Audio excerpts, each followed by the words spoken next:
To my YouTube channel. आज हम discuss करेंगे कंस्ट्रक्शन ऑफ डीसी मोटर। तो आज मैं आपके सामने एक डीसी मोटर लेके आया हूँ। इसमें हम जो भी इसके पार्ट्स हैं, अलग अलग पार्ट्स हैं, उनको हम यहाँ पे आज एक एक करके डिस्कस करेंगे। तो देखिए, सबसे पहले आता है आपका, देखो ये मैंने ओपन कर रखी है मोटर। आउटर पार्ट जिसको हम बोलते हैं योक, ठीक है। आउटर पार्ट के अंदर हमारा जो रहेगा that will be your stator. तो देखिए, स्टेटर में हमने यहाँ पे इलेक्ट्रोमैग्नेट को क्या कर रखा है, यूज कर रखा है। ये इलेक्ट्रोमैग्नेट क्या करेगा, मैग्नेट बनाएगा इसमें, ठीक है। और जो मैग्नेट यहाँ पे नॉर्थ और साउथ दो हमने पोल बना रखे हैं, ठीक है। तो ये यहाँ पे दो क्या बनेंगे हमारे, नॉर्थ और साउथ मैग्नेट बनेंगे, ठीक है। और कुछ मोटरों में हमारी जो ऐसे छोटी मोटर्स होती है हमारी, उनमें हमने क्या कर रखा होता है, परमानेंट मैग्नेट को यूज किया होता है। जैसे ये एक आपकी छोटी मोटर है, इसको मैंने ओपन तो नहीं किया है, लेकिन इसके अंदर जो हमारा मैग्नेट होगा that will be the permanent magnet, okay. अब उसके बाद आता है हमारा जो main part, that is the armature. अब देखिए, आर्मेचर, रोटर को ही आर्मेचर बोला जाता है। रोटर हम वहां पे बोलते हैं जहां पे मैं वाइंडिंग को यूज नहीं कर रहा हूं। अगर कोई सॉलिड पीस है, लोहे का पीस है, उसको जैसे हमारी इंडक्शन मोटर होती है, हम उन पे वाइंडिंग नहीं यूज करते हैं, तो हम सिंपली वहां पे बोलते हैं वो हमारा क्या है, एक रोटर है। इसको मैं क्या बोलूंगा, आर्मेचर, क्योंकि यहाँ पे मैंने क्या लगा रखी है, वाइंडिंग्स लगा रखी है। अब देखिए क्या होगा, ये वाइंडिंग मैंने लगाई है, ये कहां पे हम प्लेस करेंगे, इसको हम प्लेस करेंगे जो इस मोटर का है वो ये है हमारा, ठीक है। ये अलग से मैंने मंगवाया था। तो ये जो आपका आर्मेचर है, हम इसको कहां पे प्लेस करेंगे, इस रोटर के बीच में। अभी देखिए क्या होगा, जब इसमें करंट फ्लो करेगा तो इसमें भी क्या बनेंगे, मैग्नेटिक फील्ड बनेगी। देखिए, सारा कंसेप्ट मोटर में मैग्नेटिक फील्ड का ही होता है, नॉर्थ और साउथ। मैग्नेट का ही काम कर रहे हैं हम। दो मैग्नेट, जैसे आपको पता है, नॉर्थ और नॉर्थ जो क्या करेंगे, एक दूसरे को रिपेल करेंगे, तो वही हम यहाँ पे कर रहे हैं। यहाँ पे हम constant magnetic field provide, DC देंगे, एसी नहीं देंगे। एसी से देंगे अगर, तो इसके पोल्स हैं वो बार बार क्या होते रहेंगे, चेंज होते रहेंगे। तो इसलिए हम यहाँ पे क्या देंगे, कांस्टेंट डीसी सप्लाई देंगे। अब देखिए, यहाँ पे आर्मेचर पे भी हम क्या करेंगे, कांस्टेंट डीसी सप्लाई देंगे। जैसा कि आपको पता है कि डीसी सप्लाई अकेली किसी चीज को नहीं घुमा सकती है, ठीक है। तो उस चीज को हमें एसी में कन्वर्ट करने के लिए हम क्या यूज करेंगे, यहाँ पे कम्यूटेटर। तो ये जो कम्यूटेटर है, ये क्या करेगा, उस डीसी को किस में कन्वर्ट कर देगा, एसी में। अब इस कम्यूटेटर को बाय दीज ब्रशेज, ये यहाँ पे ब्रशेज है मेरे, ये हम यूज करेंगे। जैसे आप यहाँ पे देख रहे हैं, ये स्प्रिंग यहाँ पे लगे हुए हैं, इन्हीं में हम डालेंगे। यहाँ पे ये जो स्प्रिंग है आपका, यहाँ पे इन स्प्रिंग्स को डालेंगे और उसके आगे मेरा क्या, ये ब्रश ऐसे इस तरह से लग जाएगा। फिर ये मतलब एक टाइप का यहाँ पे लगेगा आपका कम्यूटेटर के ऊपर।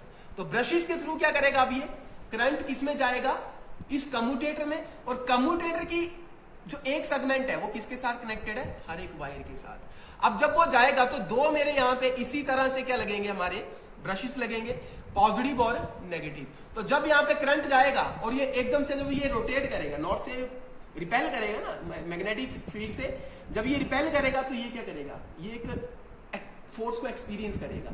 जब ये घूमेगा तो बस उसी तरह से बार बार इन मोटर वायरिंग में क्या होगा, करंट आपका चेंज होता रहेगा, जिससे क्या है कि मेरी एक टाइप की एसी बन जाएगी। तो कम्यूटेटर एक्चुअल में कर क्या रहा है, डीसी को एसी में कन्वर्ट कर रहा है, सिंपल, ठीक है। तो जब ये डीसी को एसी में कन्वर्ट कर रहा है तो यहाँ पे एक पल्सेटिंग फील्ड बन रही है, जो कि एक रोटेटिंग टॉर्क को क्या कर रही है, प्रोड्यूस कर रही है। और जैसे ये रोटेटिंग टॉर्क आपका प्रोड्यूस होगा, फिर आपकी मोटर क्या करनी, घूमना शुरू हो जाएगी, ठीक है।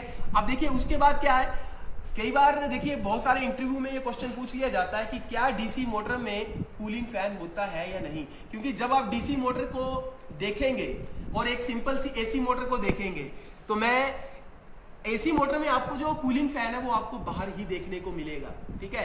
ये अंदर की तरफ रहता है। तो कारण ये है कि जो डीसी और एसी मोटर में जो मेन यहाँ पे काम कर रहा है, वो आपका काम कर रहा है आर्मेचर। तो यहाँ पे जो हीटअप होता है वो क्या होता है, आपका आर्मेचर। और डीसी मोटर में जो आपका, सॉरी एसी मोटर में जो आपका हीटअप होता है वो होता है स्टेटर। तो इसलिए इसमें जो कूलिंग फैन है वो आउटर साइड आपको बाहर को दिखेगा, क्योंकि इसको, और यहाँ पे आप देखेंगे इसकी जो योक है, आउटर पार्ट है, वहां पे क्या है, हमने टैपिंग्स कर रखी है, ताकि, क्योंकि सारा का सारा करंट किसमें फ्लो हो रहा है, यहाँ पे स्टेटर में।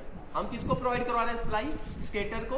तो इसलिए इसमें टैपिंग यूज की होती है। और एक आपका ये कूलिंग फैन है जो बाहर है, लेकिन इसमें जो कूलिंग फैन है वो आर्मेचर के साथ क्या रहता है, आपका कनेक्टेड रहता है, ठीक है। और देखिए अब इसमें ये कम्यूटेटर, आगे इसकी शाफ्ट लगी हुई है, ठीक है। शाफ्ट से हम आपके आगे लोड कनेक्ट कर देंगे, ओके।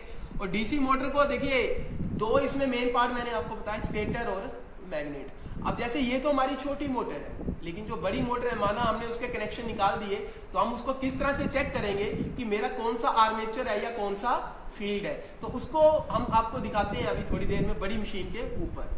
तो चलिए देखिए, ये हमारी जो डीसी शंट मोटर है बड़ी। अब देखो यहाँ पे अगर मैं इसको कवर कर दूंगा इस तरह से, ठीक है, और यहाँ पे भी इस तरह से जो इसका दूसरा यहाँ पे है पार्ट, यहाँ पे जो इसका पार्ट है उससे मैं कवर कर दूंगा, तो आपको पता नहीं लगेगा कि इसके अंदर फैन लगा हुआ है या नहीं लगा है। तो आप देखेंगे यहाँ पे मैंने कूलिंग फैन लगाया है, लेकिन वो किसको कूल कर रहा है? ओनली आर्मेचर को। तो ये कई बार दिखाई नहीं देता और कई बार वो पूछ लेते हैं कि इसका जो कूलिंग फैन है वो इसमें लगा होता है या नहीं। और आप देखेंगे इसमें कोई भी टैपिंग नहीं है, ठीक है, क्योंकि टैपिंग इसलिए नहीं है क्योंकि इसके जो स्टेटर में है वो आपकी फील्ड वाइंडिंग लगी हुई है, जिसको मैं एक कांस्टेंट डीसी क्या करता हूँ, सप्लाई करता हूँ। तो ये जो मोटर है मेरी, this is my DC shunt motor.